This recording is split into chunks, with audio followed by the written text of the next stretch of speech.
Hello guys, good morning.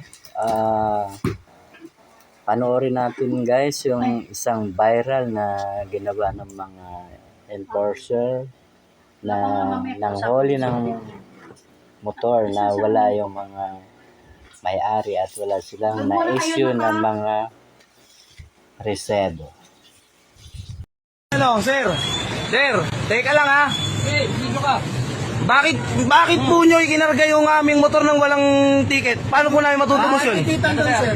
Ha? Paano namin titikitan, sir? Eh sir, kinarga ng towing nyo. Paano namin matutubos Paano yun? namin titikitan yun? Wala nga kayong ano. Pupunta nyo sa office, sir. Ay, sir, karnaping yung ginagawa nyo, sir. Paano naging karnaping yan? Paano namin matutubos yun, sir? Anong ipapakita namin para matubos namin yung motor? Wala kayo doon.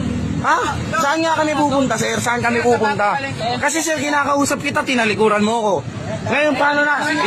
Hindi sir, hindi namin alam kung saan namin kukunin. Sir, saglit lang, huwag kayong bastos. Ikaw magsalita ng ganyan, boss. Hindi ba? Hindi, sir. Ayusin mo yung pananalita. Nagpapaliwanag ako, ha? Hindi, alam ko, sir, ha? Nanay ko rin sa munisipyo, kaya ito, papaliwanag ko rin sa inyo, ha? Sir, umalis yung towing, nandun na. Kinarga yung motor namin. Hindi namin alam kung saan namin kukunin. Wala kaming ticket, sir. Anong ipapakita namin doon? Nakatibayan na sa amin yung motor, sir, na kinuha nyo. Ayun nga, sir, kinakausap kita kanina. Tinalikuran mo ako, di ba? Tinatawag kita. Ayun nga, sir, kausapin mo kami ng maayos muna.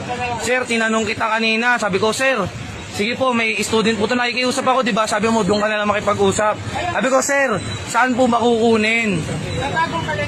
Oh, ngayon mo lang sinabi. Tinahanap ko yung ticket para man lang may katibayan kami na hawak na tinowing nyo. Hindi, sir. Eh, paano kung may mangyari sa motor? Anong laban namin na kinuha nyo yung motor? Pumunta nga kayo doon, sir. Office namin.